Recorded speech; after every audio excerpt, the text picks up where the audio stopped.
द्वंद्व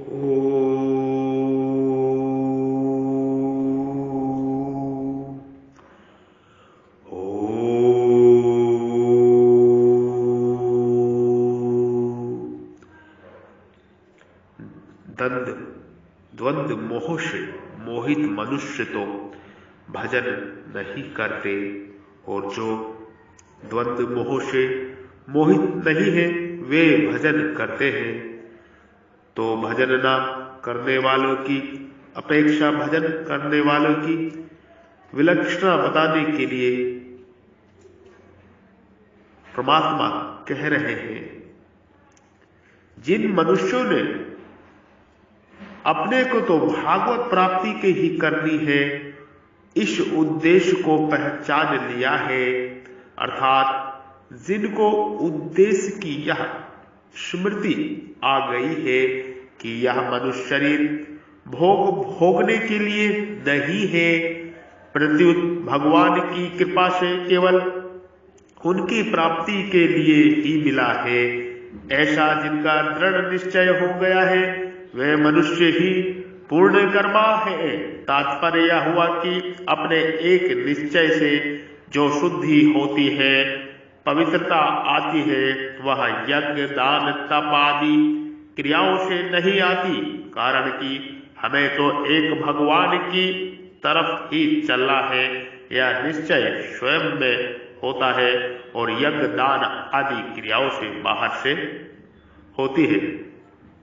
कहने का भाव यह है कि जब यह निश्चय हो गया कि मेरे को तो केवल भगवान की तरफ ही चलना है, तो इस निश्चय से भगवान की सम्मुखता होने से विमुखता चली गई है, जिससे पापों के जड़ ही कट गई, क्योंकि भगवान से विमुखता ही पापों का खास कारण है। संतों ने, ऋषियों ने, मुनियों ने, सिद्धों ने, देवताओं ने कहा है कि डेढ़ की पाप है और डेढ़ ही पुण्य है। भगवान से विमुख होना पूरा पाप है और दुर्गुण दुराचारों में लगना आधा पाप है। ऐसे ही भगवान के सम्मुख होना पूरा पुण्य है और सद्गुण सदाचारों में लगना आधा पुण्य है। तात्पर्य यह हुआ कि जब मनुष्य भगवान के सर्वथा शरण हो जाता है, तब उसके पापों का अंत हो जाता है। दूसरा भाव यह है कि जिनका लक्ष्य केवल भगवान है वे पूर्ण कर्मा है, क्योंकि भगवान का लक्ष्य होने पर सब पाप नष्ट हो जाते हैं।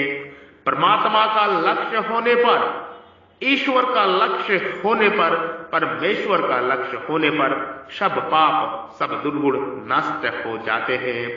भगवान का लक्ष्य होने पर पुराने किसी संस्कार से पाप हो भी जाएगा तो भी वह रहेगा नहीं, क्योंकि हृदय में विराजमान भगवान परमात्मा उस पाप को नष्ट कर देते हैं। तीसरा भाव यह है कि मनुष्य सच्चे हृदय से यह दृढ़ निश्चय कर ले कि अब आगे मैं कभी पाप नहीं करूंगा, तो उसके पाप नहीं रहते। ये सत्य है। पूर्ण कर्मा लोग द्वंद्व रूप मोह से रहित होकर और दृढ़त्वात्मवर्ती होकर भगवान का भजन करते हैं। द्वंद्व कई तरह का होता है, जैसे भगवान में लगे या संसार में लगे, क्योंकि परलोक के लिए भगवान का भजन आवश्यक है और इहलोक के लिए संसार का काम आवश्यक है। वैष्णव, शैव, शाक्त, गणपत और शौर इन संप्रदायों से किस संप्रदाय में चले और किस संप्रदाय में न चले, परमात्मा के स्वरूप के विषय में देत अदेत, विशिष्टादेत, शुद्धादेत, अचिंत, भेदाभेद आदि कई तरह के सिद्धांत हैं। इसमें से किस सिद्धांत को स्वीकार करें और किस सिद्धांत को स्वीकार ना करें। परमात्मा की प्राप्ति के भक्ति योग, ज्ञान योग, कर्म योग, ध्यान योग, हठ योग, लय योग, मंत्र योग आदि कई मार्ग हैं।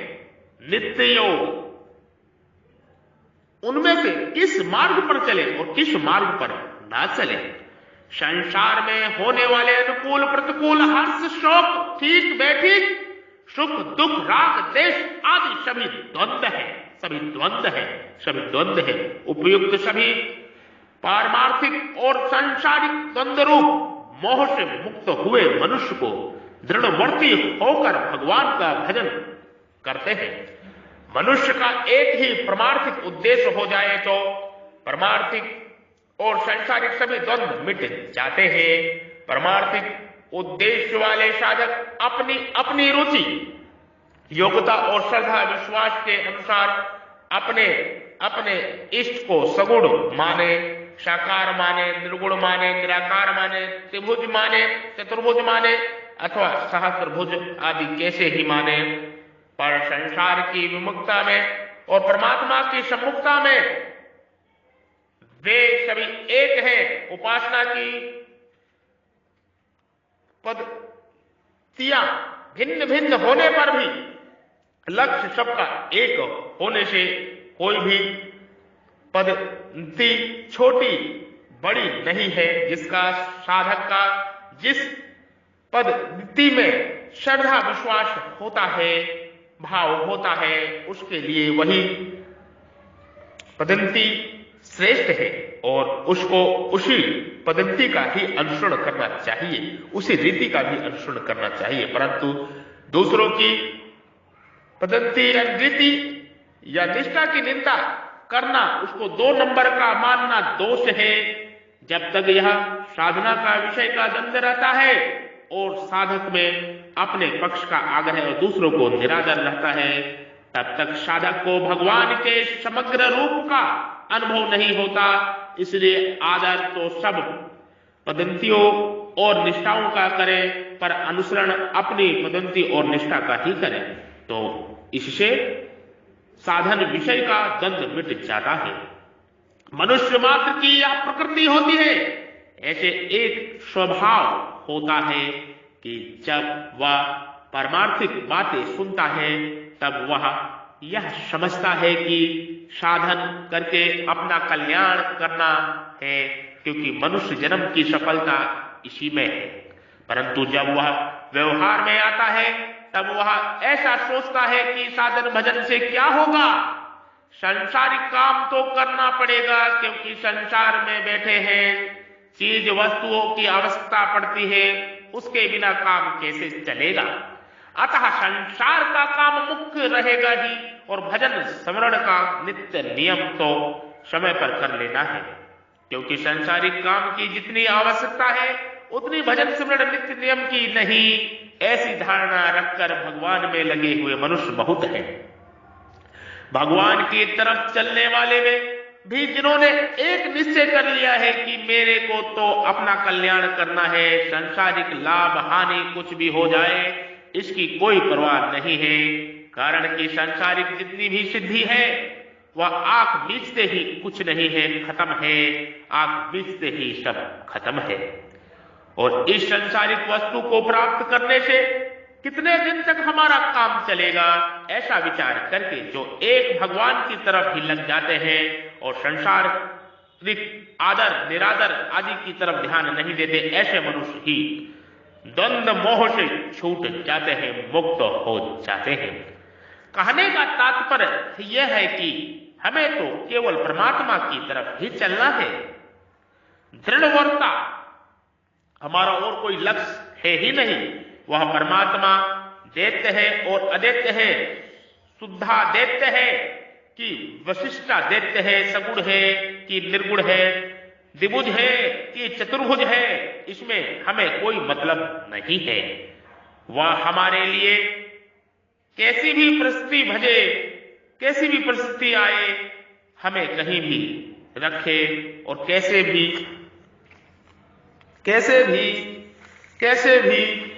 रखे, इसमें भी हमें कोई मतलब नहीं है। बस हमें तो केवल परमात्मा की तरफ चलना है, ऐसा निश्चय से वे दृढ़वर्ती हो जाते हैं। जैसे कि गजेंद्र ने कहा था, जब मगर ने गजेंद्र का पांव पकड़ा तो गजेंद्र ने कहा था, जो कोई ईश्वर प्रचंड वेग से सबको निगल जाने के लिए दौड़ते हुए अत्यंत बलवान काल रूपी सर्प से भयभीत होकर शरण में आए हुए रक्षा करता है और जिससे भयभीत होकर मृत्यु भी दौड़ रही है,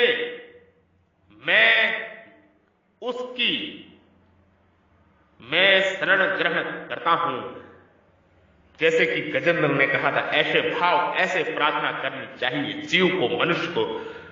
मैं आपको प्रार्थना पुनः बताता हूं, जो कोई ईश्वर प्रचंड वेग से सबको निगल जाने के लिए दौड़ते हुए अत्यंत बलवान काल रूपी सर्प से भयभीत होकर शरण में आए हुए की रक्षा करता है और जिससे भयभीत होकर मृत्यु भी दौड़ रही है, उसकी मैं शरण ग्रहण करता हूं। जो कोई ईश्वर प्रचंड वेग से दौड़ते हुए अत्यंत बलवान काल रूपी सांप से भयभीत होकर शरण में आए हुए की रक्षा करता है और जिससे भयभीत होकर मृत्यु भी दौड़ रही है, मैं उसकी शरण ग्रहण करता हूं, मैं उसकी शरण ग्रहण करता हूं। परमात्मा की तरफ चलने वाले सामने तीन बातें आती है, परमात्मा कैसा है, जीव कैसा है और जगत कैसा है। तो उनके हृदय में इनका सीधा उत्तर यह होता है कि परमात्मा है, वे कहाँ रहते हैं, क्या करते हैं, आदि से हमें कोई मतलब नहीं है। हमें तो परमात्मा से मतलब है। जीव क्या है, उसका कैसा स्वरूप है, वह कैसे रहता है, इससे हमें कोई मतलब नहीं है। हमें तो इतना ही पर्याप्त है कि मैं हूं, जगत कैसा है, ठीक है कि बेठीक है, हमें इससे कोई मतलब नहीं है। हमें तो इतना ही समझना पर्याप्त है कि जगत त्याज्य है, जगत त्याज्य है और हमें इसका त्याग करना है। तात्पर्य यह हुआ कि परमात्मा की तरफ चलना है, संसार को छोड़ना है और हमें चलना है, अर्थात हमें संसार से विमुख होकर परमात्मा के सम्मुख होना है। यही संपूर्ण दर्शनों का सार है और यही दृढ़वर्ती होना है। दृढ़वर्ती होने से उनके द्वंद्व नष्ट हो जाते हैं, क्योंकि एक निश्चय ना होने से ही द्वंद्व रहते हैं, एक निश्चय ना होने से ही द्वंद्व रहते हैं, एक निश्चय ना होने से ही द्वंद्व रहते हैं। तात्पर्य हुआ कि परमात्मा की तरफ चलना है, संसार को छोड़ना है और हमें चलना है, अर्थात हमें संसार से विमुख होकर परमात्मा के सम्मुख होना है। हमें संसार से विमुख होकर परमात्मा के सम्मुख होना है, यही भाव होना चाहिए। यही संपूर्ण दर्शनों का सार है और यही दृढ़वृत्ति होना है। दूसरा भाव यह है कि ना तो निर्गुण का ज्ञान है और ना उनको सगुण का दर्शन हुए हैं, किंतु उनकी मान्यता में संसार निरंतर नष्ट हो रहा है, निरंतर अभाव में जा रहा है और सब देश काल वस्तु व्यक्ति आदि भाव रूप से एक परमात्मा ही है, एक परमात्मा ही है। सब देश काल वस्तु व्यक्ति आदि रूप से, भाव रूप से एक परमात्मा ही है, ऐसा मानकर वे दृढ़वर्ती होकर भजन करते हैं। जैसे पवित्रता स्त्री पति के प्राण रहती है, ऐसे ही भगवान के प्राण रहना ही उनका भजन है। शास्त्रों में, संतवाणी में और गीता में, शास्त्रों में, संतवाणी में और गीता में भी यही बात आती है कि पापी मनुष्य भगवान के प्राय नहीं लग पाते, पर यह एक स्वाभाविक सामान्य नियम है। वास्तव में कितने ही पाप क्यों ना हो, वे भगवान से विमुख कर ही नहीं सकते, क्योंकि जीव साक्षात भगवान का अंश है। अतः उसकी शुद्धि पापों से आच्छादित भले ही हो जाए पर मिट नहीं सकती। इसलिए दुराचारी भी दुराचार छोड़कर भगवान के भजन में लग जाए तो वह बहुत जल्दी धर्मात्मा भक्त हो जाता है। क्षिप्रः भवति धर्मात्मः। अतः मनुष्यों को कभी भी ऐसी नहीं मानना चाहिए कि पुराने पापों के कारण मेरे से भजन नहीं हो रहा है, क्योंकि पुराने पाप केवल प्रतिकूल परिस्थिति रूप का फल देने के लिए होते हैं, भजन में बाधा देने के लिए नहीं। प्रतिकूल परिस्थिति देकर वे पाप नष्ट हो जाते हैं। अगर ऐसा मान लिया जाए कि पापों के कारण ही भजन नहीं होता है, तो दुराचारी से दुराचारी पुरुष अनन्य भाव से मेरा भजन करता है, यह कहना बन नहीं सकता। पापों के कारण अगर भजन ध्यान में बाधा लग जाए तो बड़ी मुश्किल हो जाएगी, क्योंकि बिना पाप के कोई प्राणी है ही नहीं। क्योंकि बिना पाप के कोई प्राणी है ही नहीं। पाप पुण्य ही मनुष्य शरीर मिलता है, पाप पुण्य से ही मनुष्य शरीर मिलता है। बिना पाप के कोई प्राणी है ही नहीं। पाप पुण्य से ही मनुष्य शरीर मिलता है। इससे सिद्ध होता है कि पुराने पाप भजन में बाधक नहीं है, पुराने पाप भजन में बाधक नहीं है, नहीं हो सकते हैं। इसलिए जो दृढ़वर्ती पुरुष भगवान के शरण होकर वर्तमान में भगवान के भजन में लग जाते हैं, उनके पुराने पापों का अंत हो जाता है। मनुष्य शरीर भजन करने के लिए ही मिला है, मनुष्य शरीर भजन करने के लिए ही मिला है। अतः जो परिस्थितियों शरीर तक रहने वाली है, वे भजन में बाधा पहुंचाए, ऐसा कभी संभव नहीं है। जो परिस्थितियां शरीर तक रहने वाली हैं, वे भजन में बाधा पहुंचाए, ऐसा संभव कदापि है ही नहीं। सकाम पुण्य कर्मों की मुख्यता होने से जीव स्वर्ग में जाते हैं और पाप कर्मों की मुख्यता होने से नरक में जाते हैं। परंतु भगवान विशेष कृपा करके पापों और पुण्यों का पूरा फल भोगना होने पर भी, अर्थात 84 लाख योनि के बीच में ही जीव को मनुष्य शरीर दे देते हैं। मनुष्य शरीर में भागवत जन का अवसर विशेषता प्राप्त होता है। अतः मनुष्य शरीर प्राप्त होने पर भागवत प्राप्ति की तरफ से कभी निराश नहीं होना चाहिए, क्योंकि भागवत प्राप्ति के लिए ही मनुष्य शरीर मिलता है। यह मनुष्य शरीर भोग योनि नहीं है, इसको सामान्यता कर्म योनि कहते हैं। परंतु संतों की वाणी सिद्धों के अनुसार मनुष्य शरीर केवल भागवत प्राप्ति के लिए ही है। इसमें पुराने पुण्यों के अनुसार जो अनुकूल परिस्थिति आती है और पुराने पापों के अनुसार जो प्रतिकूल परिस्थिति आती है, ये दोनों ही केवल साधन सामग्री हैं। इन दोनों से अनुकूल परिस्थिति आने पर दुनिया की सेवा करना और प्रतिकूल परिस्थिति आने पर अनुकूलता की इच्छा त्याग करना, यह साधक का काम है।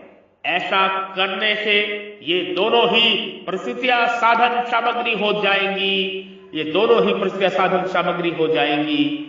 इसमें भी देखा जाए तो अनुकूल परिस्थिति पुराने पुण्यों का नाश होता है और वर्तमान के भोगों में फंसने की संभावना भी रहती है। परंतु प्रतिकूल परिस्थिति में पुराने पापों का नाश होता है और वर्तमान अधिक सजगता सावधानी रहती है, जिससे साधन सुगमता से बनता है।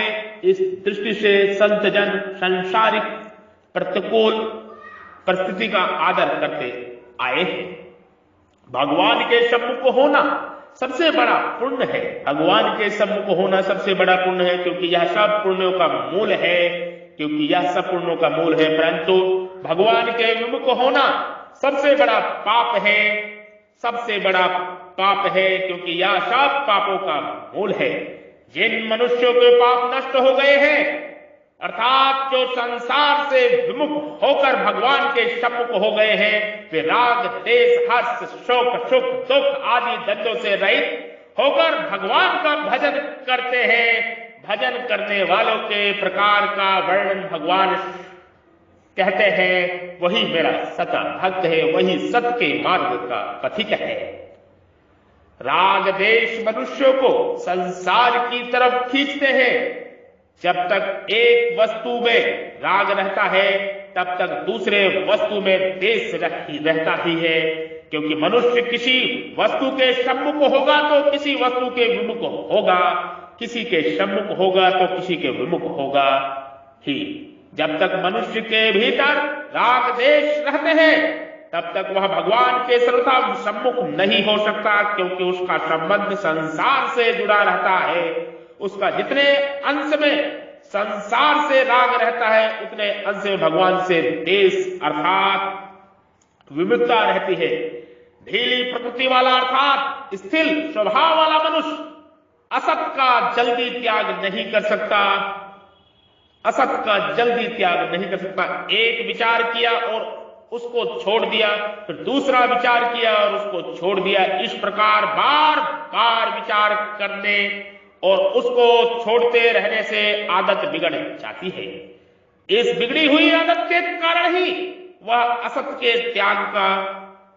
त्याग की बातें तो सीख जाता है पर असत का त्याग नहीं कर पाता। अगर वह असत का त्याग कर भी देता है तो स्वभाव की ढिलाई के कारण फिर उसको सत्ता दे देता है। स्वभाव की यह स्थिरता स्वयं साधक की बनाई हुई है, अतः साधक के लिए यह बहुत आवश्यक है कि वह अपना स्वभाव दृढ़ रहने का बना ले। एक बार जो विचार कर ले उस पर वह दृढ़ रहे, छोटी से छोटी बात में भी वह दृढ़ पक्का रहे। ऐसा स्वभाव बनने से उसमें असत का त्याग करने की, संसार से विमुख होने की शक्ति आ जाएगी। परमात्मा यही कह रहे हैं, परमात्मा यही समझा रहे हैं, हमारे समस्त वेद यही समझा रहे हैं, हमारे समस्त शास्त्र यही समझा रहे हैं, हमारे समस्त ऋषि सिद्धगण यही समझा रहे हैं। परमात्मा कह रहे मेरे में प्रेम करके मदाश्रय, मेरा आश्रय लेकर योग का अनुष्ठान करता है, वह मेरे समग्र रूप को जान जाता है। परमात्मा कह रहे जो मेरा ध्यान करता है वो मेरे समग्र रूप को जान जाता है। अन्य योनियों में पाप नष्ट होने पर भी स्वभाव सुधर जाए, पर नियम नहीं है। जैसे 84 लाख की योनियां और नरक भोगते हुए पाप तो नष्ट हो जाते हैं पर स्वभाव नहीं सुधरता, परंतु मनुष्य योनि में पाप रहने पर भी साधक का स्वभाव सुधर सकता है। जैसे पापों के रहने से उनके फल रूप में प्रतिकूल परिस्थिति, बीमारी आदि आती है, पर सत्संग से, साधना प्राणता से, अहंता परिवर्तन से परमार्थिक साधक का स्वभाव सुधर जाता है। वासुदेव सर्वम, वासुदेव सर्वम, वासुदेव सर्वम, वासुदेव सर्वम। ब्रह्म ज्ञान, महान ज्ञान, मोक्ष मुक्ति का ज्ञान। मैं ब्रह्म ऋषि, महर्षि बद्री विशाल योगी श्री पराशर ऋषि की संतान, पराशर ऋषि के वंशज, मैं ऋषि पुत्र आप सभी को हृदय रूपी मंदिर में आप सभी को प्रणाम करता हूं, नमस्कार करता हूं। आप सभी के हृदय रूपी मंदिर में विराजमान परब्रह्म परमेश्वर ईश्वर को मैं प्रणाम करता हूं, नमस्कार करता हूं। कृपा मेरा नमस्कार प्रणाम स्वीकार करें, प्रेम सहित मेरा नमस्कार प्रणाम स्वीकार करें। कृतज्ञता के साथ में साधु साधु, नमो नमः, जय हो, जय हो।